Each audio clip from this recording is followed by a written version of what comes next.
시아버지가 사람들 앞에서 제 딸 돈만 축내는 계시배라고 욕했습니다. 남편은 아버지를 묵인했고 시어머니는 오히려 저를 나무랐죠. 저는 아무 말 없이 뒤돌아서서 딸의 호적을 옮기고 제 성을 따르게 했습니다. 그러자 시댁은 발칵 뒤집혔고 용서를 빌었습니다. 제 이름은 이수진, 올해 30살입니다. 남편 박지훈과 결혼한 지 3년 되었고 딸 하은이는 이제 막 첫 돌을 맞았습니다. 오늘은 하은이의 돌잔치였어요. 저희는 읍내에서 가장 좋은 호텔 연회장에 2테이블을 예약하고 양가 친척과 친구들을 초대했습니다. 저는 아침 일찍 일어나 하은이에게 빨간색 원피스를 입히고 양 갈래로 머리를 묶어주었습니다. 아이는 동그란 눈을 반짝이며 엄마, 엄마 하고 웅얼거렸고 저는 그 모습에 마음이 한없이 부드러워졌습니다. 박지호는 아침 9시가 넘어서야 타지에서 부랴부랴 돌아왔습니다. 그는 인근 도시 건설 현장에서 기술자로 일하며 평소 한 달에 한 번 정도 집에 옵니다. 저는 그가 좀 더 일찍 와서 돌잔치 준비를 돕거나 할 줄 알았습니다. 하지만 그는 집에 들어서자마자 소파에 드러누우며 운전하느라 너무 피곤하다고 제가 직접 연회장에 가서 상황을 살피라고 했습니다. 저는 별말 하지 않았습니다. 결혼 생활 몇 년 동안 이미 그의 나 몰라라 하는 태도에 익숙해져 있었으니까요. 10시 반이 되자 친척들이 속속 부착했습니다. 저는 손님들을 맞이하고 차를 내우며 바삐 움직였습니다. 시어머니 김미숙은 몇몇 친척들을 붙잡고 시시콜콜한 이야기를 늘어놓았을 뿐 저와 하은이에게는 전혀 신경 쓰지 않았습니다. 시아버지 박영철은 상석에 앉아 다리를 꼬고 앉아 손에 담배를 든 채 담간히 하은이를 흘끗 보았습니다. 그 시선에는 애정이라고는 찾아볼 수 없었고 오히려 못마땅한 기색이 역력했습니다. 잠시 후 모두들 하은이를 둘러싸고 돌잡이를 시키자며 킁을 돋웠습니다. 저는 빨간 천이 깔린 테이블 가운데에 하은이를 앉혔습니다. 그 위에는 붓, 책, 주판, 작은 가위 같은 물건들이 놓여 있었습니다. 하은이는 테이블에 엎드려 작은 손으로 이것저것 만지작거리다가 마침내 알록달록한 그림책을 움켜쥐었습니다. 저는 웃으며 말했습니다. 우리 하은이는 나중에 분명 책을 아주 좋아하고 교양 있는 숙녀가 될 거예요. 친척들도 이에 동조하며 아이가 총명하고 영리해서 나중에 크게 될 것이라고 덕담을 건넸습니다. 바로 그때였습니다. 시아버지가 갑자기 콧방귀를 피더니 손에 든 술잔을 탁 하고 테이블에 내려놓았습니다. 크고 거친 목소리로 말이죠. 크게 될 게 뭐가 있나? 어차피 돈만 축내는 계집애일 뿐인데. 그 말이 떨어지자마자 방 안은 순식간에 정적에 휩싸였습니다. 모든 사람의 시선이 우리 쪽으로 쏠렸습니다. 제 얼굴의 웃음은 삽시간에 굳어버렸고 가슴은 찢어지는 듯 아팠습니다. 저는 시아버지를 노려보며 간신히 분노를 억누르고 말했습니다. 아버님, 어떻게 아이에게 그런 말씀을 하실 수 있어요? 하은이는 아버님의 친손녀잖아요. 시아버지는 코웃음을 치며 대수롭지 않게 말했습니다. 내가 틀린 말을 했나? 계집애는 돈만 축내는 존재일 뿐이야. 키워봐야 결국 남의 집 사람 될 텐데 뭐가 쓸모 있어? 저는 온몸이 부들부들 떨렸습니다. 박지훈을 돌아보며 그가 나서서 한마디라도 해주기를 바랐습니다. 하지만 박지훈은 고개를 숙인 채 젓가락으로 자기 밥그릇 안에 반찬만 뒤적이며 못 들은 척했습니다. 이번에는 시어머니를 보았습니다. 시어머니는 시어머니를 보았습니다. 시어머니는 시아버지의 팔을 잡아 끌며 작은 목소리로 말했습니다. 됐어요, 됐어요. 됐어요, 됐어요, 됐어요, 됐어요, 됐어요, 됐어. 이렇게 많은 친척들 앞에서 말중재가 아니라 분명한 묵인이었습니다. 이것은 중재가 아니라 분명한 묵인이었습니다. 우리 여자들은 아들을 낳아야 비로소 완전해지는 거 아니겠니? 너무 마음에 담아두지 마. 나중에 아들 하나 더 낳으면 되지. 아들 하나 더 낳으라고요? 저는 싸늘하게 비웃었습니다. 어머님, 그 말씀은 무슨 뜻이에요? 하은이는 오리각시 집안 자식이 아니라는 건가요? 하은이도 박지훈의 핏줄인데요. 그제야 박지훈이 고개를 들었습니다. 미간을 찌푸리며 말했습니다. 수진아, 그만 좀 해.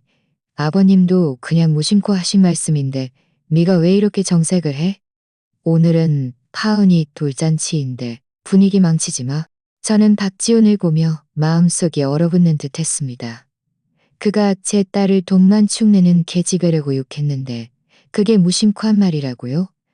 박지훈, 그 아이는 당신의 친딸인데 당신은 그저 사람들이 이렇게 욕하는 걸 보고만 있을 건가요? 시아버지는 박지훈이 자기 편을 들어주자 더욱 득이한양해져서 큰 소리로 말했습니다. 내가 하는 말이 다 사실이야. 계집애는 아들보다 귀하지 않아. 우리 박씨 집안의 대가 끊길 수는 없지. 오늘 내가 분명히 말해두는데 너는 반드시 내게 손자를 낳아줘야 해. 그렇지 않으면 이 집에는 네 자리가 없을 줄 알아. 주변 친척들은 모두 난처한 표정으로 우리를 바라보았습니다. 어떤 사람은 아이가 아직 어리니 그런 말 하지 말라고 둘러대려 했지만 시아버지는 전혀 듣지 않았습니다. 저는 눈앞의 이 가족들을 보았습니다. 박지훈의 나약한 모습, 시어머니의 당연하다는 듯한 표정, 마음속 마지막 희망마저 산산이 부서지는 것을 느꼈습니다.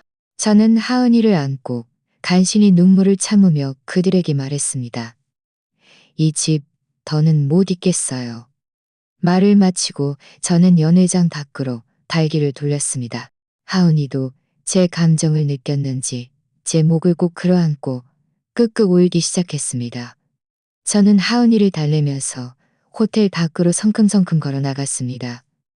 바깥 바람이 제법 세서 얼굴에 차갑게 스쳤지만 제 마음은 더욱 사늘하게 식어가는 듯했습니다. 저는 뒤를 돌아 호텔 대문을 한번 바라보았습니다. 그곳은 한때 제가 집이라고 믿었던 곳이었지만 이제는 끝없는 실망과 상처만이 남았습니다. 저는 하은이를 안고 차에 올라탔습니다. 시동을 거는 순간 참았던 눈물이 기어이 터져 나왔습니다. 저는 시아버지가 그 말을 내뱉고 박지훈이 침묵을 선택한 그 순간부터 저와 이 집은 더 이상 예전으로 돌아갈 수 없다는 것을 알았습니다. 저는 제 딸을 이런 환경에서 자라게 할 수 없었습니다. 어려서부터 사람들에게 무시당하고 욕을 먹게 할 수는 없었습니다. 차는 계속 앞으로 나아갔지만 저는 어디로 가야 할지 몰랐습니다. 하지만 저는 제 딸을 잘 보호하고 안정적이고 따뜻한 성장 환경이다. 저는 휴대폰을 꺼내 엄마에게 전화를 걸었습니다. 전화가 연결되는 순간 저는 더 이상 참지 못하고 흐느끼며 말했습니다. 엄마, 저 하은이 데리고 친정으로 가고 싶어요. 전화기 너머의 엄마는 제 울먹이는 목소리를 듣자마자 다급해져서 말했습니다. 수진아, 무슨 일이니? 혹시 하은이에게 무슨 일이니? 혹시 하은이에게 무슨 일이라도 생겼니? 아니면 박지훈의 집에서 또 너를 괴롭혔니? 저는 울음을 억누르며 돌잔치에서 있었던 일을 엄마에게, 저는 이를 엄마에게 전부 이야기했습니다. 하은이처럼 착한 아이를 감히 입에 담아 욕을 해? 그리고 박지훈 그 무능한 놈은 자기 딸 하나 지키지 못하는 게 무슨 남자야. 엄마는 말을 할수록 화가 치밀어 올랐고 마지막에는 말했습니다. 너 밖에 헤매지 말고 당장 하은이 데리고 친정으로 와. 엄마가 너희 모녀 편이 되어줄게. 전화를 끊고 저는 엑셀을 밟아 친정으로 향했습니다. 친정은 옆 동네에 있었고 차로 30분 정도 걸리는 거리였습니다. 가는 길에 하은이는 울다가 제 품에 안겨 잠이 들었습니다. 작은 미간은 여전히 찌푸려져 있었는데 그 모습이 너무나 안쓰러웠습니다. 제 마음속에는 결혼 3년 동안의 일들이 계속해서 떠올랐습니다. 생각할수록 마음이 차갑게 식어가는 듯했습니다. 처음에 저와 박지훈은 공장에서 일하다 만났습니다. 그 당시 그는 저에게 아주 잘해주었고 늘 따뜻하게 걱정해 주었습니다. 저는 그가 평생을 함께할 사람이라고 생각했습니다. 하지만 막상 결혼 이야기를 할 때가 되자 그의 엄마는 본색을 드러냈습니다. 시어머니 김미숙은 저에게 대놓고 말했습니다. 우리 지훈이는 외아들이니 너네 시집 오면 반드시 우리에게 손자를 낳아줘야 해. 그렇지 않으면 이 결혼은 생각도 하지 마. 그때 저는 사랑해 눈이 멀어 아들이든 딸이든 상관없다고 생각했습니다. 우리 둘의 감정만 좋으면 그들의 생각을 천천히 바꿀 수 있을 거라고 믿었죠. 그래서 아무것도 따지지 않고 시집 갔습니다. 결혼 초에는 그들이 저에게 그렇게 심하게 굴지는 않았습니다. 하지만 제가 임신한 후 모든 것이 변했습니다. 임신 4개월쯤 되었을 때 시어머니는 저를 끌고 개인 산부인과에 가서 초음파 검사를 받게 했습니다. 아들인지 딸인지 보려는 것이었죠. 결과는 딸이었습니다. 시어머니는 그 자리에서 얼굴색이 변했고 집으로 돌아오는 내내 한마디도 하지 않았습니다. 그 후로 저는 시댁에서 한 번도 좋은 대접을 받지 못했습니다. 입덧이 심해서 아무것도 먹지 못했고 시어머니에게 담백한 음식을 좀 해달라고 부탁했습니다. 저는 혼자 배를 움켜쥐고 집에 남겨졌습니다. 그러자 시어머니는 계집애 하나 가졌다고 이렇게 유세요. 나는 지훈이 가졌을 때 농사일 하면서도 다들 유세야. 박지훈도 연애할 때처럼 다정하지 않았습니다. 제가 시어머니의 불만을 토로하면 그는 늘 우리 엄마는 나이가 많아서 생각이 좀 고리타분해. 네가 좀 더 참아봐. 아이가 태어나면 좋아하실 거야. 라고 말했습니다. 저는 그의 말을 믿고 계속해서 참았습니다. 하지만 아이는 딸로 태어났고 시어머니는 병실 근처에도 오지 않고 곧바로 집으로 돌아갔습니다. 저는 5일 동안 병원에 있었는데 모두 엄마가 오셔서 저를 돌보아 주셨습니다. 소변통을 비워주고 몸에 좋은 국을 끓여주셨죠. 박지우는 낮에는 출근해야 했고 밤에는 잠시 들렀다가 곧바로 가버렸습니다. 전혀 기댈 수 없었습니다. 퇴원 후 집에 오자 시어머니는 더욱 심해졌습니다. 제가 산후조리하는 동안 영양식은 단 한 번도 해주지 않았습니다. 매일 김치에 흰죽만 주었죠. 온몸이 말라 비틀어졌습니다. 아이가 밤에 울면 시끄럽다고 자기 방 문을 굳게 닫아버리고 전혀 신경 쓰지 않았습니다. 저는 혼자 일어나 젖을 먹이고 기저귀를 갈아야 했고 한 번은 하은이가 39도까지 열이 나서 계속 울고 보채는 일이 있었습니다. 저는 너무 다급해서 박지훈에게 빨리 병원으로 가자고 했습니다. 하지만 시어머니는 계집애가 열 좀 나는 게 뭐가 그리 대단하다고 그래. 해열제 좀 먹이면 되지. 병원에 가는 건 순전히 돈 낭비야. 라고 말했습니다. 박지훈은 정말 망설였습니다. 결국 제가 화를 내자 마지못해 우리를 차에 태워 병원으로 갔습니다. 저는 하은이를 안고 병원 복도에 앉아 열 때문에 새빨개진 아이의 작은 얼굴을 보며 아프고 또 한편으로는 징후스러웠습니다. 시어머니의 냉혈함이 싫었고 박지훈의 나약함이 더욱 싫었습니다. 그때 저는 이혼을 생각했지만 품에 안긴 하은이를 보며 다시 마음이 약해졌습니다. 아이에게 아빠가 없어서는 안 된다고 생각했죠. 하지만 그들이 이렇게까지 할 줄은 몰랐습니다. 하은이 돌잔치에서 사람들 앞에서 아이를 돈만 축내는 계집애라고 모욕하다니요. 제가 한 번 참고 또 참았던 것은 그들의 변화를 가져오지 않고 오히려 그들의 오만방자함만 키웠을 뿐이었습니다. 이 모든 일들을 생각하니 다시 눈물이 멈추지 않았습니다. 차는 어느새 친정마을 어귀에 도착했습니다. 엄마는 이미 마을 어귀에 서서 기다리고 계셨습니다. 제 차를 보자마자 다가와 문을 열고 말했습니다. 수진아, 어서 내려와. 엄마가 네가 좋아하는 국수 해놨어. 저는 하은이를 안고 차에서 내려 엄마 품에 안겼습니다. 그 순간 모든 서러움이 한꺼번에 터져나왔고 저는 목 놓아 울었습니다. 엄마는 제 등을 토닥이며 위로해 주셨습니다. 울어라, 울어. 울고 나는 괜찮아질 거야. 여기서는 아무도 너희 모녀를 괴롭히지 못해. 집에 들어서자 엄마는 하은이에게 깨끗한 옷을 찾아 갈아입히고 저에게는 따뜻한 국수 한 그릇을 내주셨습니다. 국수를 먹으니 마음이 조금이나마 따뜻해졌습니다. 아빠는 옆에 앉아 새파랗게 질린 얼굴로 담배를 연이어 피웠습니다. 한참이 지나서야 말했습니다. 박지훈네 집이 너무 심했어. 이혼해야 해. 저는 고개를 끄덕였습니다.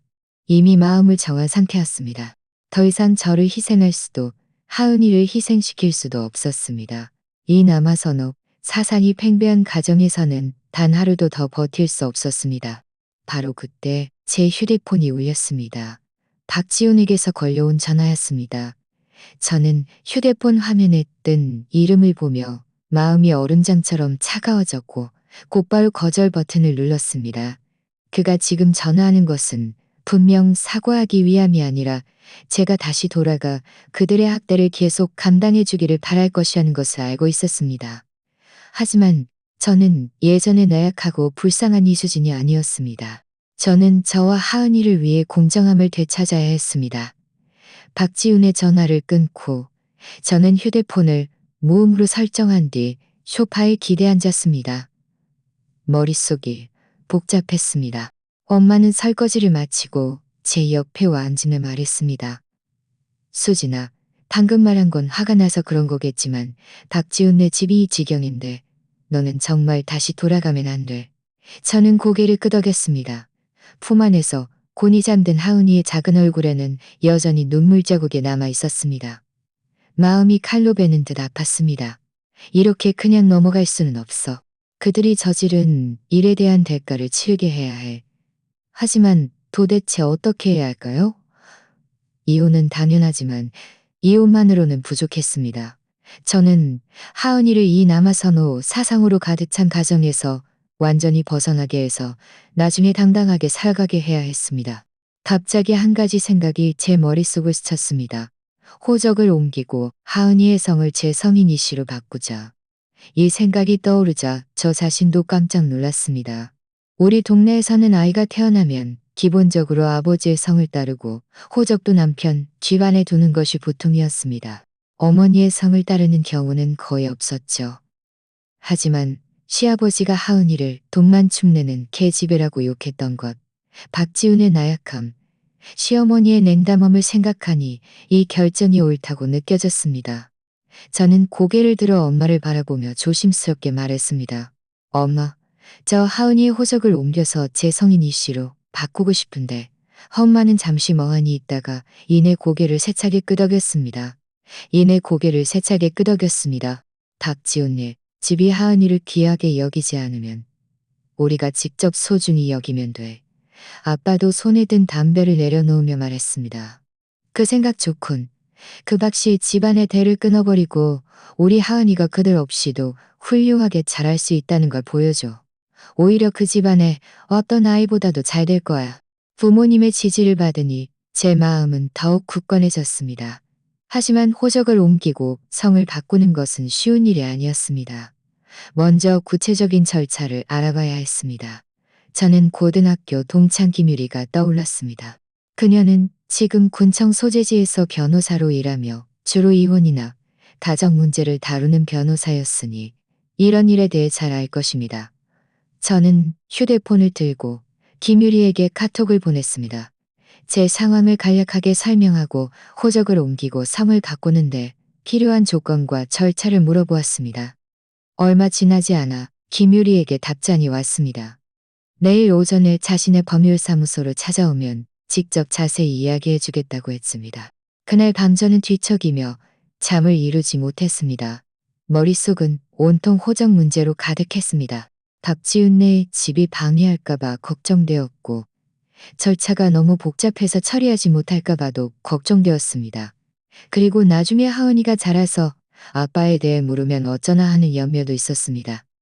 하지만 돌잔치에서 시아버지의 오만한 모습, 박지훈의 무책임한 행동을 생각하니 이를 악물고 반드시 이겨내야 한다고 스스로 다짐했습니다. 다음 날 아침 일찍 저는 하은이를 엄마에게 맡기고 차를 몰아 군청 소재지로 갔습니다. 김유리의 법률사무소는 군청 소재지 중심가의 오피스텔에 있었습니다. 제가 도착했을 때 그녀는 이미 사무실에서 저를 기다리고 있었습니다.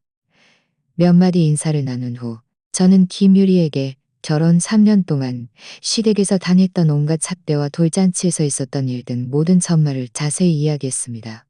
김유리는 제 이야기를 듣고 화가 나서 테이블을 탁하고 쳤습니다. 그 집 사람들 정말 이혼하고 싶어요. 남아선호 사상이라고 해도 이렇게 사람을 괴롭힐 수는 없죠. 저를 도와줄 수 있나요? 김유리는 고개를 끄덕이며 말했습니다. 우리나라 법률 규정에 따르면 아이는 아버지의 성을 따를 수도 있습니다. 수진 씨의 경우 시댁에 명백한 차별 행위가 존재하고 아이의 성장이 해롭기 때문에 관련 증거만 제출할 수 있다면 호적을 옮기고 성공률이 매우 높습니다. 저는 서둘러 물었습니다. 그럼 어떤 증거와 자료가 필요한가요? 우선 수진 씨와 박지훈 씨의 혼인증명서, 신분증, 가족관계 등록부, 그리고 하은이의 출생증명서를 준비해야 합니다. 다음으로 시댁에서 남아선 후 사상으로 수진 씨와 아이를 학대했던 증거를 수집해야 합니다.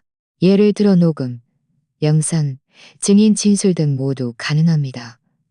마지막으로 양육권 변경 및 토적 이전 신청서를 작성하여 해당 주민센터와 구청에 제출해야 합니다.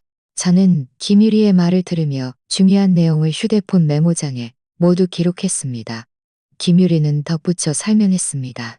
박지훈 씨가 아이의 아버지이기 때문에 이론적으로는 아이의 성을 바꾸려면 부모 쌍방의 동의가 필요합니다. 하지만 한쪽이 학대나 차별 행위를 저지른 경우 다른 한쪽은 법원에 소송을 제기하여 아이의 성과 양육권 변경을 요구할 수 있습니다.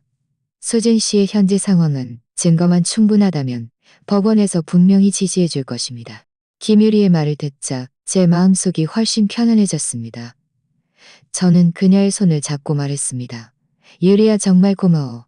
네가 아니었다면 어떻게 해야 할지 몰랐을 거야. 김유리는 웃으며 말했습니다. 뭘 새삼스럽게 그래? 우리가 한두 해 본 사이도 아닌데 걱정 마. 이 일은 내가 꼭 잘 처리해 줄게. 집에 가서 얼른 증거부터 모아봐. 모르는 거 있으면 언제든지 나한테 물어봐. 법률사무소에서 나오자 제 마음은 홀가분해졌습니다. 햇볕이 몸에 따뜻하게 내리쬐는 것이 드디어 희망을 본 것 같았습니다. 저는 차를 몰고 가다가 아동복 매장에 들러 하은이에게 새 옷 한 벌과 장난감을 사주었습니다. 서류 절차가 끝나면 하은이와 함께 새로운 삶을 시작할 거야. 더 이상 이런 서름을 겪지 않을 거야. 라고 마음먹었습니다. 집에 돌아오자 엄마가 하은이를 안고 저를 맞이하며 다급하게 물었습니다. 어떻게 되니? 유리 변호사가 뭐라고 하던? 저는 김유리의 말을 엄마에게 전부 이야기했습니다. 엄마는 기뻐하며 말했습니다. 정말 잘 됐구나. 잘 처리될 수만 있다면, 엄마가 너랑 같이 처리될 수만 있다면, 엄마가 너랑 같이 서류 작업 다 해줄게. 저는 고개를 끄덕였습니다. 앞으로 저는 하은이를 돌보면서 몰래 자료를 준비해야 했습니다. 이 싸움, 저는 반드시 이겨야 했습니다. 군청 소재지에서 돌아온 후 저는 조용히 호적 이전에 필요한 자료들을 준비하기 시작했습니다. 먼저 하은이의 출생증명서, 제 가족관계 등록부 같은 기본적인 서류들을 찾아냈습니다. 혼인증명서와 신분증도 엄마가 주신 낡은 철 상자 안에 조심스럽게 넣어 옷장 맨 아래 칸 옷들 사이에 숨겨뒀습니다.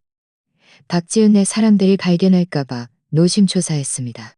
하지만 제 마음속으로는 가장 중요한 것이 증거라는 것을 알고 있었습니다. 김유리 변호사가 말했듯 시댁에서 남아선 후 사상으로 아이를 학대했던 실질적인 증거가 있어야 법원에서 제 요구를 제지해 줄 수 있었습니다. 저는 예전에 하은이가 열이 났을 때 시어머니가 병원에 가지 못하게 했던 일, 그리고 평소에 계집애는 쓸모없다는 말을 했던 것들을 녹음해 두었더라면 좋았을 것이라고 생각했습니다. 고민하던 바로 그때 박지훈에게서 또 전화가 왔습니다. 이번에는 거절하지 않고 그가 무슨 말을 하려는지 들어보기로 했습니다. 전화가 연결되자 박지훈의 목소리에는 짜증이 섞여 있었습니다. 수진아, 네가 하은이 데리고 친정으로 도망간 게 무슨 일이야?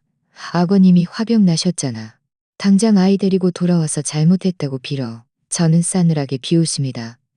단임하게 욕한 걸 제가 참지 못한 게 잘못인가요? 당장 아이 데리고 돌아와서 자백했다고 빌어요. 제가 뭘 잘못했는데요. 딸을 낳아서 당신 마음에 안 들게요. 네가 왜 아직도 그 일을 붙잡고 늘어져? 그냥 무심코 한 말인데 네가 뭘 그렇게 확대해서 캐? 하은이도 우리 박씨 집안 핏줄인데 평생 아빠를 모르게 할 수는 없잖아. 박씨 집안 핏줄이라고요? 저는 분노를 억누르며 말했습니다. 자기 친손녀를 돈만 축내는 계집애라고 욕할 때는 왜 하은이가 박씨 집안 핏줄이라는 걸 생각하지 않았죠. 박지훈, 내가 말해두는데 내가 돌아가려면 당신이 당신 아버지에게 하은이에게 사과하라고 해야 해요. 모든 친척들 앞에서 사과하라고요. 박지훈은 잠시 침묵하더니 말했습니다. 수진아, 무리한 요구하지 마. 아버님이 그렇게 나이가 많으신데 어떻게 어린애한테 사과를 해. 일단 돌아와. 무슨 일이든 우리 천천히 이야기하자. 저는 그와 더 이상 이야기할 필요가 없다고 생각하고 곧바로 전화를 끊었습니다. 전화를 끊고 나서 문득 혹시 짐을 가지러 간다는 핑계로 시댁에 한 번 와서 몰래 녹음을 할 수 있지 않을까 하는 생각이 들었습니다. 저는 엄마에게 이 생각을 말씀드렸습니다. 엄마는 조금 걱정스러워 하셨습니다. 그 사람들이 너를 붙잡고 못 가게 하면 어떡하니? 저는 말했습니다. 엄마, 걱정 마세요.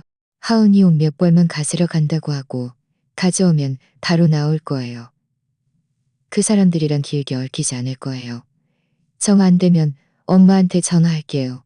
엄마가 데리러 와주세요. 엄마는 잠시 생각하더니 말했습니다. 그럼 그렇게 해. 내가 아래층에서 기다릴 테니 너는 올라가서 물건 빨리 가지고 내려와. 다음 날 아침 일찍 저와 엄마는 차를 몰고 시댁으로 향했습니다. 아파트 단지 아래에 도착하자 저는 엄마에게 차 안에서 기다리라고 하고 혼자 위층으로 올라갔습니다. 문을 연 사람은 시어머니 김미숙이었습니다. 그녀는 저를 보자마자 얼굴색이 확 변했습니다. 네가 여기는 왜 또 왔어?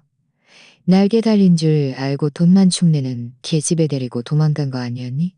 저는 간신히 분노를 억누르고 말했습니다. 하은이 옷 몇 벌 가지러 왔어요. 하은이 옷 몇 벌 가지러 왔어요. 가져가면 바로 갈 거예요. 저는 곧장 침실로 들어가 하은이의 옷가지를 정리하기 시작했습니다. 시어머니는 제 뒤를 따라오며 계속해서 중얼거렸습니다. 처음에 지훈이가 너한테 미쳐서 결혼하겠다고만 안 했어도 내가 절대 동의 안 했을 거야. 저는 옷을 정리하면서 몰래 휴대폰의 녹음 버튼을 눌렀습니다. 시어머니는 계속해서 말했습니다. 계집애는 정말 쓸모가 없어. 18살까지 키워봐야 결국 시집가서 남 좋은 일만 시키고 오히려 지참금까지 싸줘야 할 판이야. 정말 밑 빠진 독에 물 붓기라니까. 내가 보니 너는 아들 하나 더 낳아야 해. 그래야 우리 박씨 집안의 대가 끊기지 않지. 바로 그때 시아버지 박영철이 밖에서 돌아왔습니다. 저를 보자마자 얼굴색이 더욱 안 좋아졌습니다. 네가 감히 또 돌아왔어? 혹시 마음을 바꿔서 우리 박씨의 집안의 아들을 낳아주려고 하는 거냐? 저는 물건만 가지러 온 것이고 아들을 낳는 것과는 상관없다고 말했습니다. 시아버지는 코웃음을 치며 말했습니다. 상관없다고? 네가 우리 집에 시집 왔으면 우리 집 사람이야. 아들을 낳는 건 네 본분이야. 네 공분이야. 저는 그를 보며 속이 메스꺼웠습니다. 다 정리했어요. 이제 갈게요. 저는 하은이의 옷을 안고 문 쪽으로 몸을 돌렸습니다. 시어머니는 뒤에서 소리쳤습니다. 네가 정말 이혼하고 싶으면 그 돈만 축내는 계집애 데리고 돌아와서 지훈이 잘 모시고 아들 하나 더 낳아. 그렇지 않으면 내가 지훈이한테 너랑 이혼하라고 할 거야. 저는 그들의 말을 무시하고 할 거야. 저는 말을 무시하고 성큼성큼 걸어 나와 제 차에 올라탔습니다. 저는 말했습니다. 차에 앉아 비로소 한숨을 돌렸고 서둘러 녹음 파일을 잘 저장했습니다. 그런데 그 사람들이 한 말을 녹음했어요. 다 증거예요. 엄마는 고개를 끄덕였습니다. 그래, 잘했어. 증거가 있으면 우리가 더 당당하게 일 처리할 수 있지. 그 후 며칠 동안 저는 주민센터와 구청에 가서 구체적인 처리 절차를 문의했습니다. 담당 직원은 아이의 성 변경과 호적 이전이 관련되어 있으므로 먼저 법원에 소송을 제기하여 판결문을 받은 후에야 후속 절차를 처리할 수 있다고 말했습니다. 저는 김유리 변호사의 요구에 따라 양육권 변경 및 호적 이전 신청서를 작성했습니다. 그리고 수집했던 증거들을 정리했습니다. 녹음 파일, 증인 진술, 엄마와 상황을 아는 몇몇 친척들이 증언해줄 의향이 있었고, 하은이가 아팠을 때 시어머니가 병원 가는 것을 막았던 병원 진료 기록도 있었습니다. 김유리는 이 자료들을 법원에 제출해 주었고, 저는 집에서 소식을 기다리게 되었습니다. 이 기간 동안 박지우는 여전히 때때로 제게 전화하고 메시지를 보내 돌아오라고 했습니다. 저는 모두 무시했습니다. 법원에서 소환장이 그들 집에 도착하면 제가 장난하는 것이 아니라는 것을 알게 될 것이라고 생각했습니다. 저는 매일 집에서 하은이와 함께 시간을 보냈습니다. 아이가 하루가 다르게 자라며 점점 더 사랑스러워지는 모습을 보니 제 결심은 더욱 확고해졌습니다. 저는 반드시 아이가 차별 없이 사랑이 가득한 환경에서 자라게 할 것이고, 여자아이도 남자아이 못지않게 훌륭하다는 것을 알게 할 것입니다. 아이는 엄마 아빠의 소중한 보물이며 모든 사람에게 사랑받을 자격이 있는 존재라는 것을요. 모든 일이 순조롭게 진행되고 있다고 생각할 때였습니다. 박지훈이 갑자기 저희 친정으로 찾아왔습니다. 그날 저는 마당에서 하은이의 옷을 빨고 있었습니다. 문에서 시끄러운 소리가 들리기에 고개를 들어보니 박지훈이었습니다. 그는 문 앞에 서 있었는데 얼굴은 초췌하고 눈은 새빨개서 며칠 밤을 제대로 자지 못한 것 같았습니다. 박지훈이 문 앞에 서 있는 것을 보자 제 심장이 철렁 내려앉았고, 무의식적으로 하은이를 제 뒤로 숨겨 보호했습니다. 엄마는 소리를 듣고 방에서 나오셨습니다. 박지훈을 보자마자 얼굴색이 순식간에 굳어졌습니다. 박지훈은 엄마의 말을 무시하고 저를 똑바로 바라보며 말했습니다. 수진아, 내가 잘못했어. 나랑 같이 돌아가자. 응? 저는 싸늘하게 비웃었습니다. 잘못했다고? 당신이 뭘 잘못했는데요? 당신 부모님이 하은이를 돈만 축내는 계집애라고 할 때 당신이 침묵한 게 잘못인가요? 아니면 당신 엄마가 우리 모녀를 학대할 때 당신이 아무것도 하지 않은 게 잘못인가요? 아버지도 당신이 아무것도 하지 않은 게 잘못인가요? 아버지도. 박지호는 고개를 숙였습니다. 목소리에는 울먹임이 섞여 있었습니다. 내가 나약했던 게 잘못이야. 앞으로는 절대 그런 말을 하지 않겠다고 하셨어. 수진아, 한 번만 더 기회를 줘. 우리 가족에게 한 번만 더 기회를 줘. 기회라고요? 저는 그를 보며 비웃음만 나왔습니다. 박지훈, 내가 당신에게 몇 번이나 기회를 주었지. 하은이가 아팠을 때, 제가 병원에 가자고 했을 때 당신은 망설였죠. 시어머니의 잘못을 당신에게 불평했을 때 당신은 저에게 참으라고 했고요. 돌잔치에서 당신 아버지가 하은이를 사람들 앞에서 모욕했을 때도 당신은 또 저에게 참으라고 했잖아요. 이제 와서 잘못을 알았다고요. 엄마도 옆에서 거들었습니다. 박지훈, 여기서 연극하지 마. 우리 수진이와 하은이가 얼마나 많은 서름을 겪었는지 네 마음속은 알고 있을 거야. 이제 와서 잘못을 안다고 해서 그렇게 쉽게 넘어갈 수 있는 문제가 아니야. 박지훈은 고개를 들었습니다. 눈가가 새빨개져 있었습니다. 수진아, 나 정말 진심으로 잘못을 뉘우치고 있어. 이미 우리 부모님께 앞으로 집안일은 다 네 말을 따를 거라고 말했어. 하은이는 우리 집의 보물이고 다시는 아무도 하은이를 함부로 말하지 못하게 할 거야. 만약 네가 불안하면 내가 각서라도 써줄 수 있어. 앞으로 꼭 너와 하은이를 공주처럼 아껴줄게. 저는 그의 이런 모습을 보며 마음속에 아무런 파동도 일지 않았습니다. 예전에 바로 그의 이런 것 보기에 성실해 보이는 모습에 속아 넘어갔기에 한 번 참을 때마다 더욱 심한 상처로 돌아왔을 뿐이었죠. 저는 고개를 저었습니다. 박지훈, 필요 없어요. 우리 사이는 이제 더 이상 불가능해요. 박지훈은 다급해져서 한 발짝 앞으로 다가와 제 손을 잡으려 했습니다. 저는 황급히 뒤로 물러나 그를 피했습니다. 그는 저를 보며 눈빛에 절망감이 가득했습니다. 수진아, 너 정말 이렇게 매정할 수 있어. 하은이가 아직 이렇게 어린데 아빠가 없으면 어떡해? 아빠라고요? 저는 목소리를 높였습니다. 당신이 아빠 자격이 있다고 생각해요? 당신 어머님이 당신 딸을 돈만 축내는 계집애라고 할 때 아빠인 당신은 어디 있었죠? 당신 엄마가 당신 딸 병원에 못 가게 할 때 아빠인 당신은 또 어디 있었고요? 바로 그때 하은이가 갑자기 울음을 터뜨렸습니다. 아마도 우리의 말다툼 소리에 놀란 모양이었습니다. 저는 급히 하은이를 안고 등을 가볍게 토닥이며 달랬습니다. 하은아, 울지 마. 엄마가 여기 있어. 박지우는 울고 보채는 하은이를 보며 눈가가 더욱 붉어졌습니다. 수진아, 하은이가 얼마나 불쌍해. 하은이가 얼마나 불쌍해. 완전한 가정이 필요하잖아. 이번 한 번만 나를 용서해주면 한편 좋은 아빠가 될게. 엄마는 옆에서 감정우다고 이상 참지 못하고 말했습니다. 완전한 가정은 인내로 얻어지는 게 아니라 서로 존중하고 아껴주는 마음으로 만들어지는 거야. 네 집은 수진이를 전혀 존중하지 않았고 하은이를 아끼지도 않았잖아. 그런 집은 없는 게 나아. 저는 하은이를 안고 박지훈에게 말했습니다. 가세요. 더 이상 당신과 할 이야기도 없어요.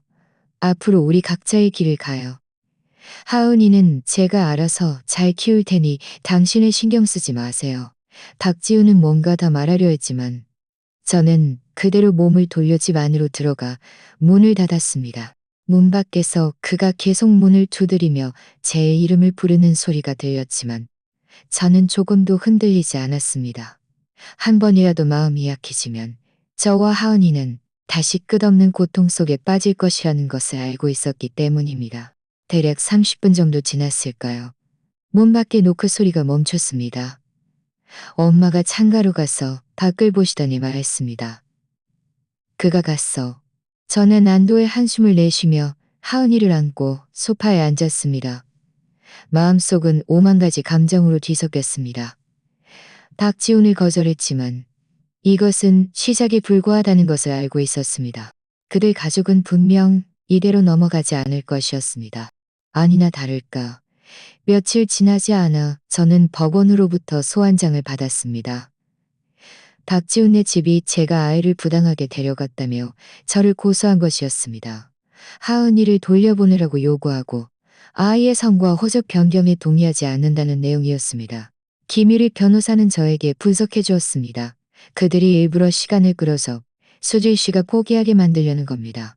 하지만 걱정 마세요. 마음속은 조금도 불안하지 않았습니다. 저는 더 이상 예전의 나약하고 불쌍한 수진이가 아니었습니다.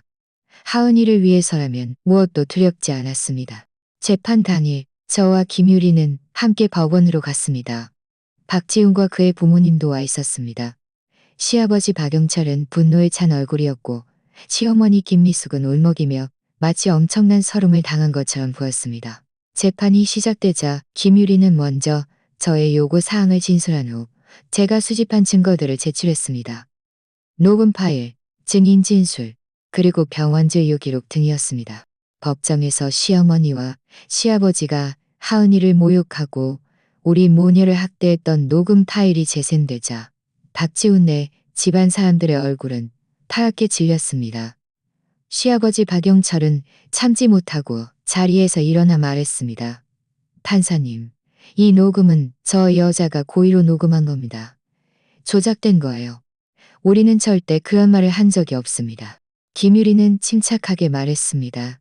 판사님, 이 녹음 파일은 원본 녹음이며 어떠한 편집이나 수정도 거치지 않았습니다. 게다가 저희에게는 증인도 있습니다. 피고 측이 실제로 남아선 후 사상으로 원고와 아이를 학대했음을 증언할 수 있습니다. 이어서 엄마와 몇몇 친척들이 차례로 지원대에 올라 박지훈의 가족이 저지른 모든 일들을 낱낱이 이야기했습니다. 박지훈과 그의 부모님은 할 말을 잃고 끊임없이 변명만 늘어놓을 수밖에 없었습니다. 결국 판사는 휴정을 선언하고 판결을 기다리라고 말했습니다. 법원을 나서자 박지훈이 저를 가로막고 말했습니다. 수진아, 너 정말 이렇게까지 잔인하게 할 거야? 하은이를 위해서라도 다시 한번 생각해주면 안 될까? 저는 그를 보며 말했습니다. 박지훈, 당신들이 먼저 너무 잔인하게 했잖아요. 제가 하는 모든 일은 더 나은 성장 환경에서 잘할 수 있도록 하기 위함이에요. 당신이 정말 하은이를 위한다면 제 결정을 존중해야 해요. 말을 마친 저는 뒤돌아보지 않고 그대로 걸어갔습니다. 어떤 결과가 나오든 저는 더 이상 그 숨 막히는 집으로 돌아가지 않을 것이라는 것을 알고 있었습니다. 대략 일주일 정도 지났을 때 법원의 판결문이 나왔습니다. 저의 요구를 지지하는 내용이었습니다. 하은이의 양육권은 저에게 귀속되고 하은이의 호적을 제 명의로 옮기고 성을 이 씨로 변경하는 것을 허락한다는 것이었습니다. 판결문을 받아든 순간 저는 감격에 겨워 울음을 터뜨렸습니다. 저는 하은이를 안고 말했습니다. 하은아, 이제부터 너는 엄마 성을 따라서 이하은이야. 아이의 천진난만한 엄마 성을 따라서 이하은이야. 우리는 다시는 누구에게도 구박받지 않을 거야. 하은이는 아는 듯 모르는 듯 저를 바라보더니 작은이는 아는 듯 모르는 듯 저를 바라보더니 저는 가장 먼저 이 좋은 소식을 부모님과 기밀이에게 알렸습니다. 그들 모두 저를 위해 기뻐해 주었습니다. 엄마는 감격해서 말했습니다. 정말 잘됐다. 수진아. 네가 드디어 고생 끝의 빛을 보는구나.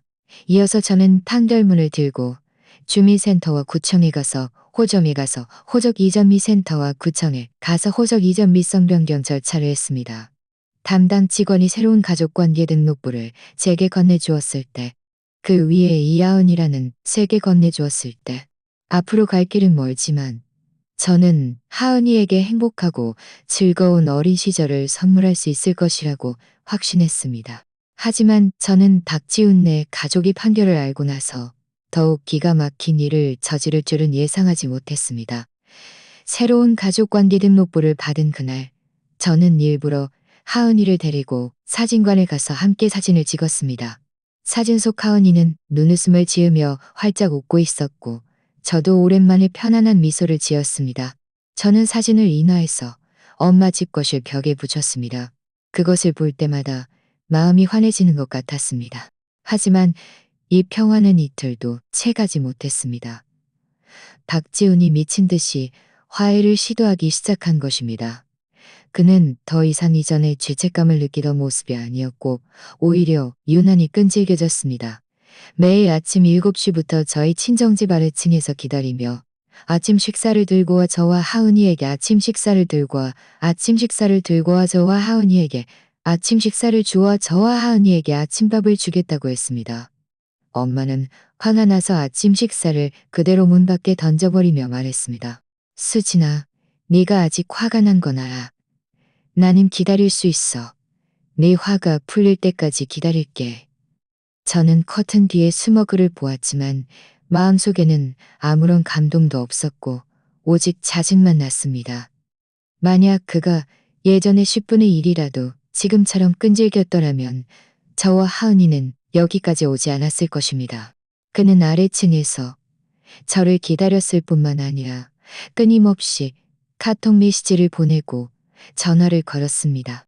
하루에 수십 통의 메시지를 보냈는데 내용은 우리가 연애하던 시절의 아름다운 추억을 회상하며 그때 자신이 얼마나 저를 사랑했고 지금 얼마나 후회하는지였습니다.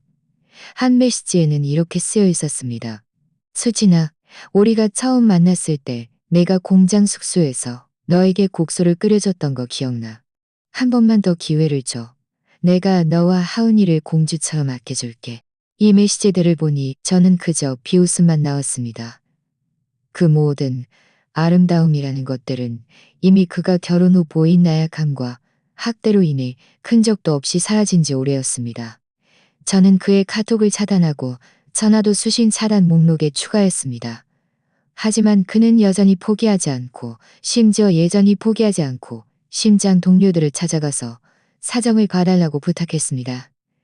예전 직장 동료 이 과장님이 저에게 전화를 걸달라고 부탁했습니다. 정말 잘못을 뉘우치고 있대. 아이 생각해서라도 한 번만 더 기회를 주면 안 되겠니? 아이가 아빠 없이 얼마나 불쌍하겠어. 저는 이 과장님에게 말했습니다.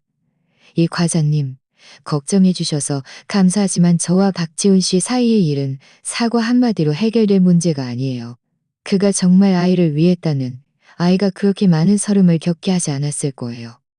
이제 와서 이런 말을 하는 건 너무 늦었어요. 이 과장님과의 전화를 끊고 저는 명확히 알았습니다.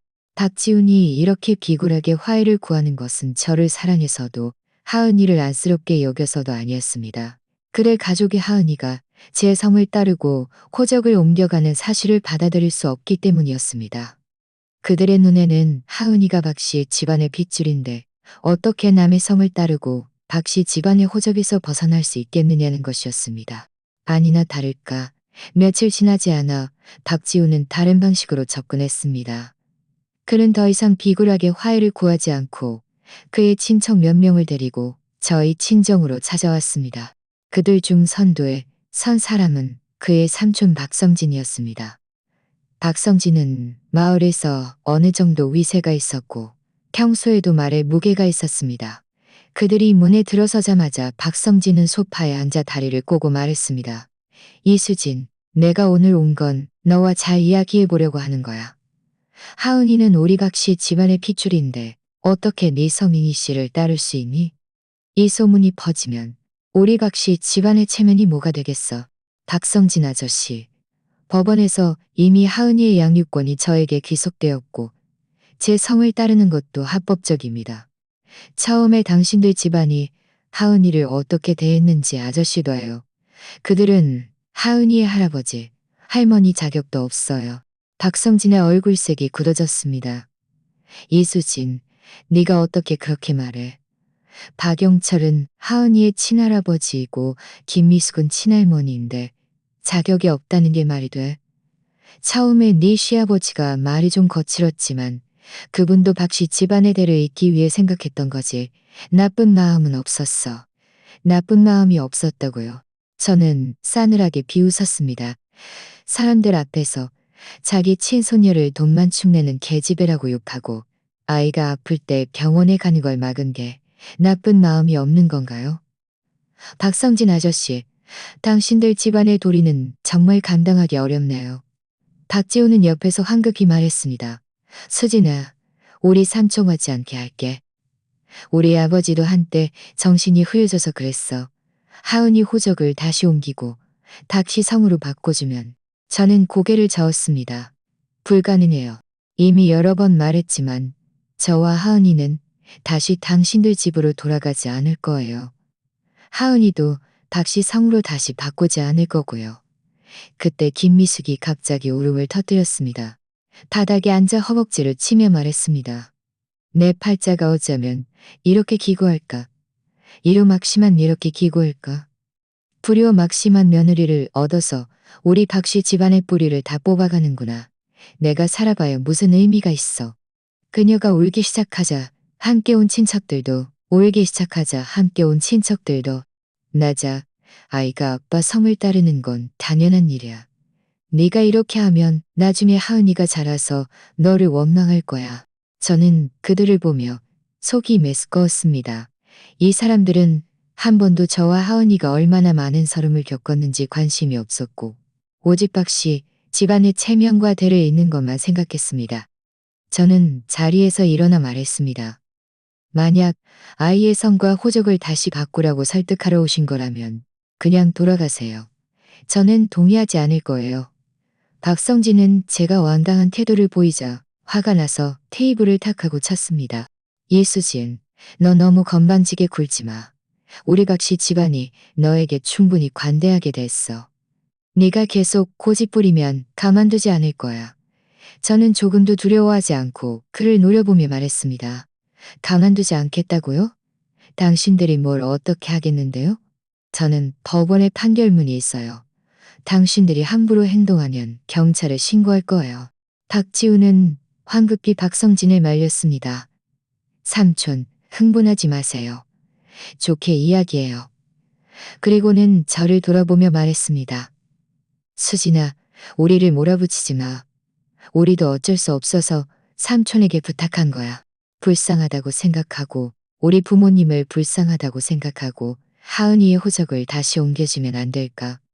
저는 그를 보며 마음이 완전히 식어버렸습니다. 저는 말했습니다. 박지훈, 불쌍한 사람에게는 반드시 미워할 만한 점이 있는 법이에요. 당신들이 오늘날의 처지는 모두 당신들 스스로 자초한 일이에요. 박성진 일에는 그 모습을 보고 얼굴이 파랗게 질렸습니다. 박성진 일이에요. 박지우는 황급히 말했습니다. 수진아, 그러지 마. 우리 갈게. 갈게. 그는 박성진과 김미숙을 끌고 허둥지둥 떠났습니다. 그들이 떠난 후 엄마는 한숨을 내쉬며 말했습니다. 정말 아슬아슬했어. 다행히 엄마가 제때 경찰에 신고했지. 저는 하은이를 안고 그들이 떠나는 뒷모습을 보며 속으로 맹세했습니다.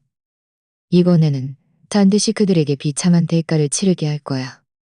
박지훈네 가족은 협박이 통하지 않자 불만스럽게 돌아갔지만 저는 이것이 끝이 아니라는 것을 알고 있었습니다. 아니나 다를까. 이틀도 채 지나지 않아 마을에는 저에 대한 온갖 소문이 돌기 시작했습니다. 제가 문란해서 딸 낳고 아들 낳기 쉬어하며 남편을 몰아붙여 박지훈이 바람을 피우게 만들었다는 것이었습니다. 제가 잔인하고 냉혹해서 재산을 독차지하려고 채객과 싸우고 심지어 최은지 뱃속의 아이를 해치려 했다는 소문들은 점점 더 과장되었고 심지어 최은지 뱃속의 아이를 해치려 했다는 소문들은 점점 더 과장되어 퍼져나갔고 심지어 진실을 모르는 친척이나 진실을 모르는 진실을 모르는 진실을 모르는 진실을 모르는 진실을 모르는 저는 말했습니다. 엄마, 그들과 따져봐야 소용없어요. 그들은 제 명예를 훼손해서 제가 포기하게 만들려는 것뿐이에요. 지금 우리에게 가장 중요한 것은 충분한 증거를 모아서 법정에서 그들을 완전히 이기는 거예요. 그때가 되면 소문은 저절로 사라질 거예요. 엄마는 고개를 끄덕이며 말했습니다. 네 생각이 옳다. 그럼 우리는 이제 어떻게 해야 하니? 저는 말했습니다. 박서연이 이미 박지훈의 외도 증거를 많이 모아줬어요. 우리는 이제 그들 가족이 남아선호 사상으로 우리 모녀를 학대했던 증거와 이번에 우리 집에 침입해서 아이를 강탈하려 했던 것, 그리고 저를 비방하고 유언비어를 퍼뜨린 증거들을 모아서 함께 법원에 제출해야 해요. 그 후 며칠 동안 저와 엄마는 상황을 아는 몇몇 친척과 이웃들을 찾아다니며 그들에게 증인 진술서를 작성해달라고 부탁했습니다. 박지훈의 가족의 평소 행실을 증명하는 내용이었습니다. 몇몇 이웃들은 법정에 출석하여 시아버지가 하은이를 돈만 축내는 계집애라고 욕하는 것을 들었고 시어머니가 저를 학대하는 것을 보았다고 증언해주겠다고 했습니다. 동시에 저는 마을에 퍼진 소문들의 증거도 수집했습니다. 카톡방에 올라온 유언비어 스크린샷, 그리고 몇몇 이어 유포 몇몇, 그리고 몇몇 이웃들이 전화하면서 소문에 대해 언급했던 녹음 파일 등입니다. 모든 준비가 끝나자 김유리 변호사는 저를 대신하여 법원에 이혼 소송을 제기했습니다. 동시에 박지훈에게 정신적 피해 보상금 5천만 원을 지급할 것과 부부 공동 재산 분할 시 박지훈의 몫을 줄일 것, 그리고 그들 가족이 유언비어 유포 민명예훼손을 중단하고 공개적으로 저에게 사과할 것을 요구했습니다. 법원은 곧바로 사건을 접수하고 박지훈의 가족에게 소환장을 보냈습니다. 소환장을 받은 후 박지훈이 저에게 전화를 걸었습니다. 이번에는 그의 목소리가 더 이상 비굴하지 않고 분노로 가득 차 있었습니다. 이수진, 너 정말 이렇게까지 잔인하게 할 거야? 이혼뿐만 아니라 나에게 손해배상금을 요구하고 공개적으로 사과하라고. 네가 내가 막다른 골목에 몰려 자포자기할까봐 두렵지 않아? 저는 싸늘하게 비웃으며 말했습니다. 막다른 골목에 몰려 자포자기할까봐요? 박지훈, 이제 와서 막다른 골목에 몰려 자포자기할까봐요? 박지훈, 이제 와서 막다른 골목에 몰렸다고 생각해요? 처음에 당신이 바람 피웠을 때, 당신 부모님이 당신을 묵인했을 때, 당신들이 하은님이 당신을 묵인했을 때, 박지훈은 말했습니다. 내가 바람 피운 건 내 잘못이지만 네가 이렇게까지 나에게 할 수는 없잖아. 우리는 어쨌든 부부였고 하은이라는 아이도 있잖아. 제발 좀 봐주면 안 될까? 봐주라고요? 제 마음속에는 비웃음만 가득했습니다. 처음에 당신들이 저와 하은이에게 봐줬던가요? 하은이가 아팠을 때 병원에 못 가게 했잖아요. 하은이가 아팠을 때 병원에 못 가게 했죠. 하은이 돌잔치에 흰 죽만 먹게 했죠. 박지훈은 침묵했습니다. 한참이 지나서야 말했습니다. 내가 잘못했어. 정말 잘못했어. 네가 원하는 돈은 얼마든지 줄게. 다만 공개적으로 사과하라고만 하지 마. 내 명예를 실추시키지만 마. 저는 말했습니다. 돈도 받을 거고 사과도 받아야 해요. 당신들은 저에게 사과할 뿐만 아니라 하은이에게도 사과해야 해요. 당신들은 저를 상처 입혔고 더 나아가 하은이를 상처 입혔으니 당신들의 행동에 책임을 져야 해요. 전화를 끊고 제 마음속에는 아무런 파동도 일제 마음속에는 박지훈이 지금 가장 두려워하는 것은 명예가 실추되는 것이고 그들 가족이 가장 중요하게 생각하는 것은 체면이라는 것을 알고 있었습니다.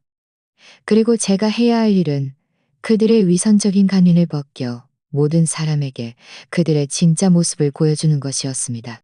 재판 당일 법정은 사람들로 가득 찼습니다.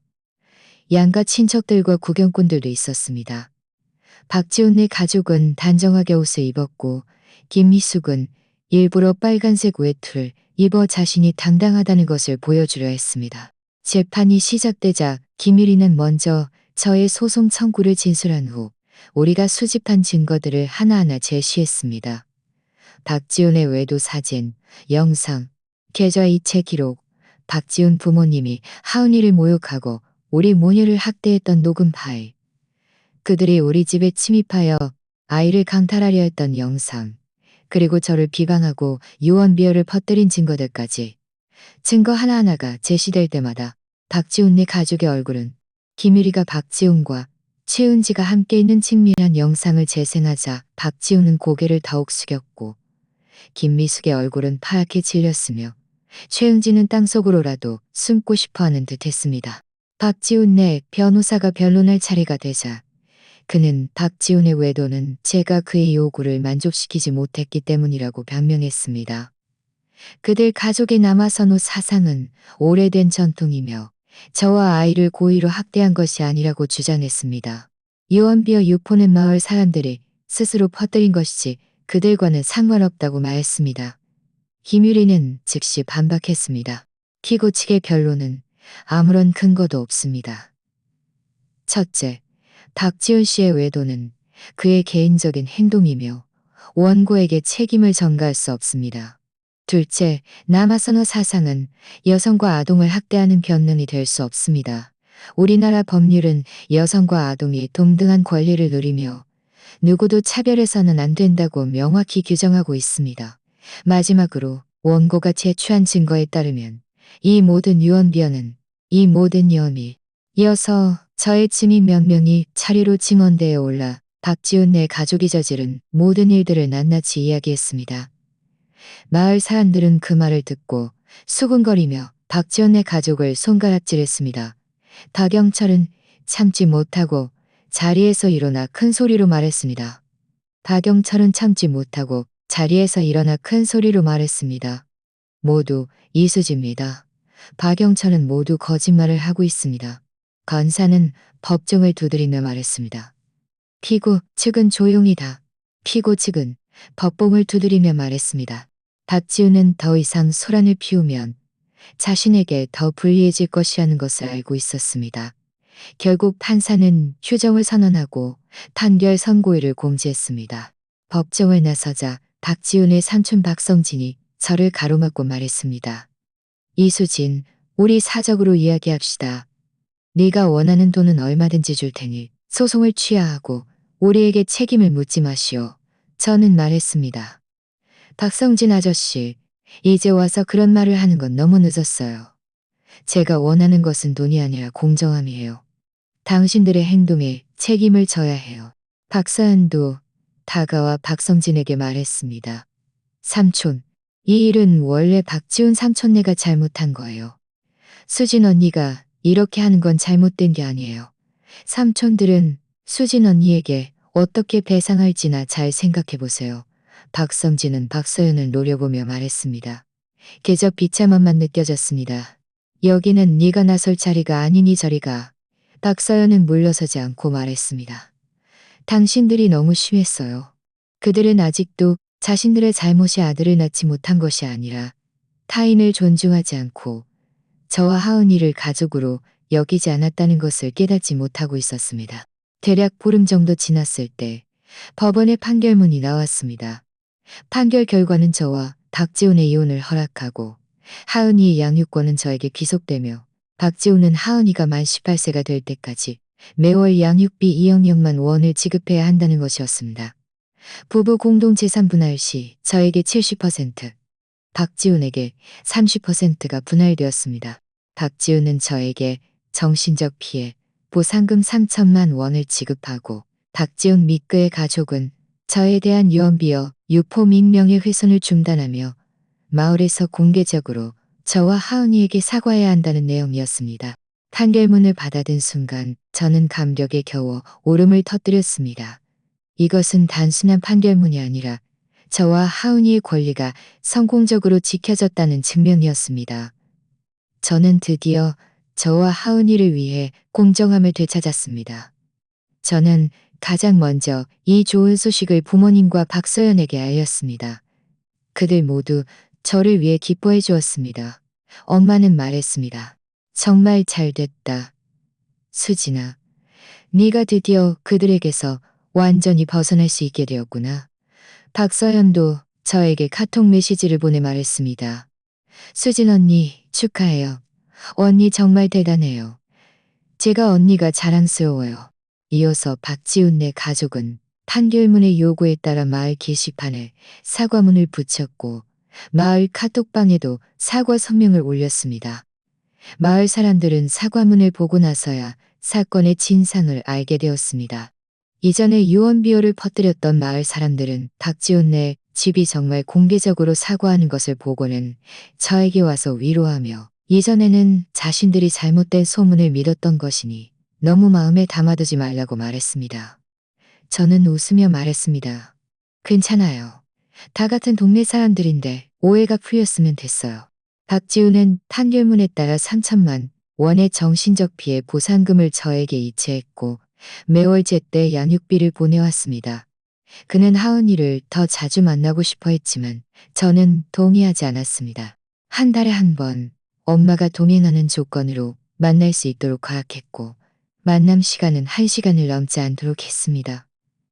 만난 장소는 오직 저희 친정집이나 군청 소재지의 공원에서만 가능했으며 절대 하은이를 그의 그 복잡한 집으로 데려갈 수 없도록 했습니다.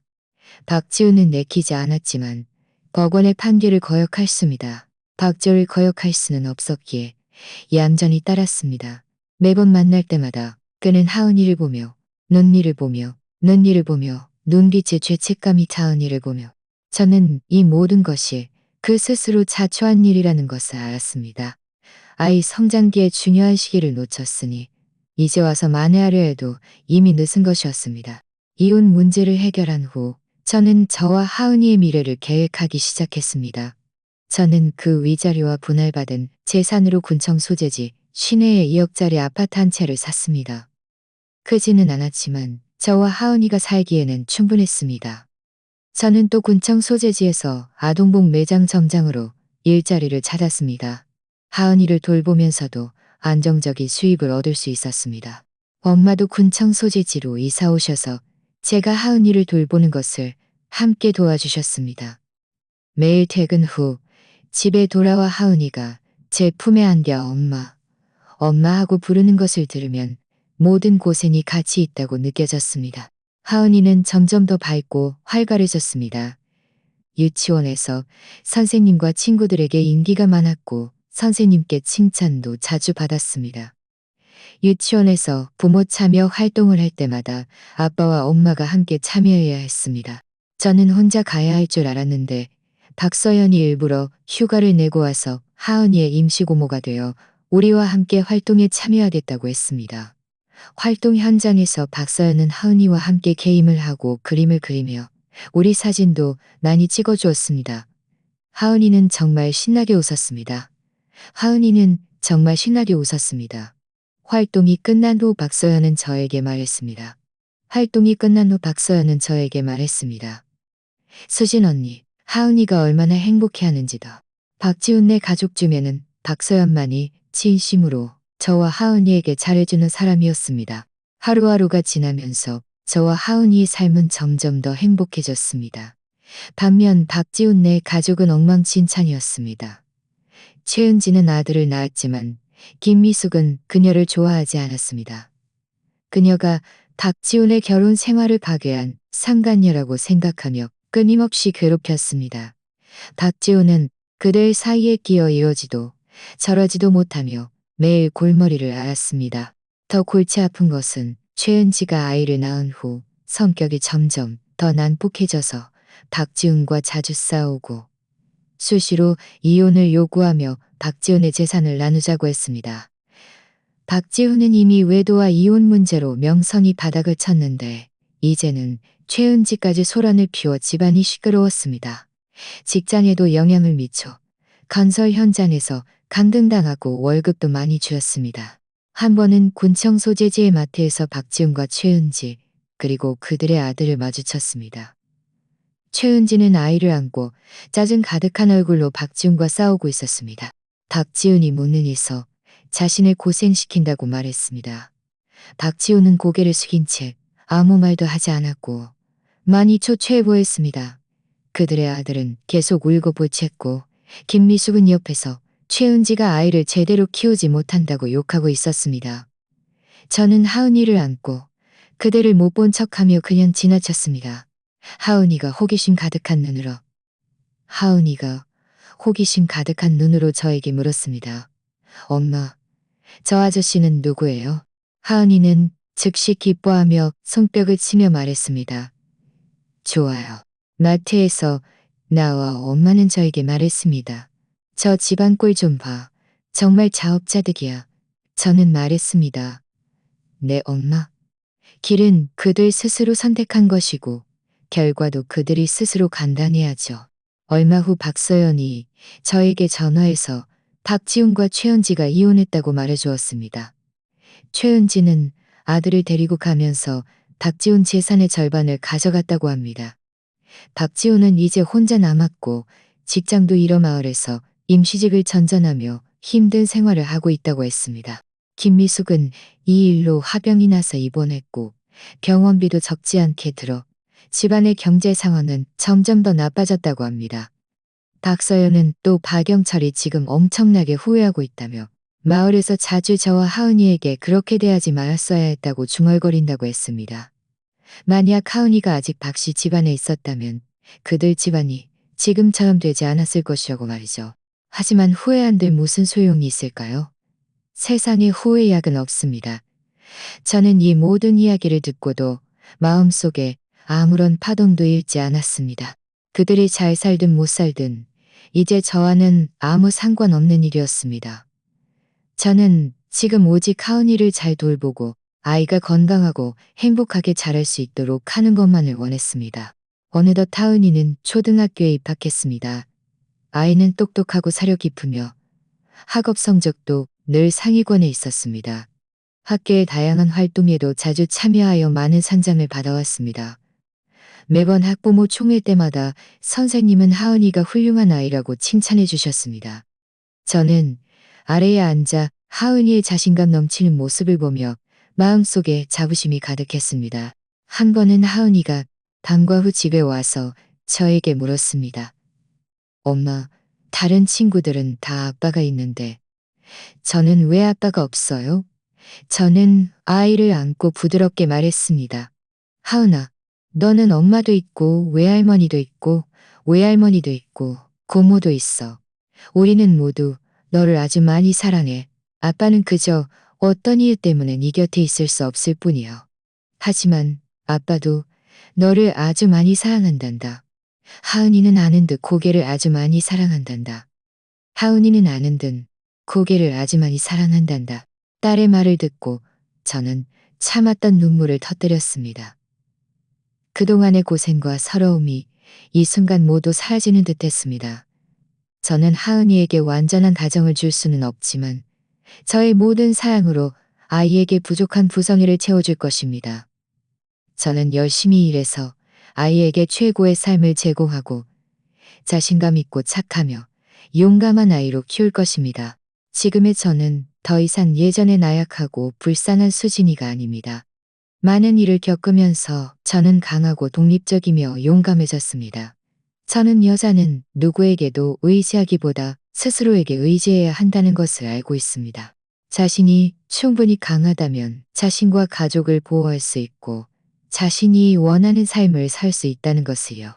때때로 저는 하은이를 데리고 친정으로 돌아가곤 합니다. 마을 사람들은 모두 우리 모녀에게 아주 친절하게 대해주며 하은이가 훌륭하게 클 아이라고 말하고 저에게는 대단한 엄마라고 칭찬합니다. 저는 웃으며 그들의 칭찬에 감사하고 마음속으로는 처음에 제가 타협하지 않고 용감하게 일어나 저와 하은이의 행복할 권리를 쟁취했던 것을 은근히 기뻐합니다. 저는 앞으로의 날들이 점점 더 좋아질 것이라고 믿습니다. 저는 하은이와 함께 우리만의 작은 세상에서 행복하게 살아갈 것입니다. 그리고 우리를 상처 입혔던 사람들은 그들의 행동에 대한 합당한 대가를 치르게 될 것입니다. 삶은 이렇습니다. 당신이 삶에 미소 지으면 삶도 당신에게 미소 지을 것입니다. 당신이 용감하게 어려움에 맞서면 어려움은 당신을 위해 길을 비켜줄 것입니다. 마음속에 사랑과 희망만 있다면 그 어떤 것도 우리가 행복을 추구하는 발걸음을 막을 수 없을 것입니다. 자, 오늘의 이야기는 여기까지입니다. 들어주셔서 감사합니다.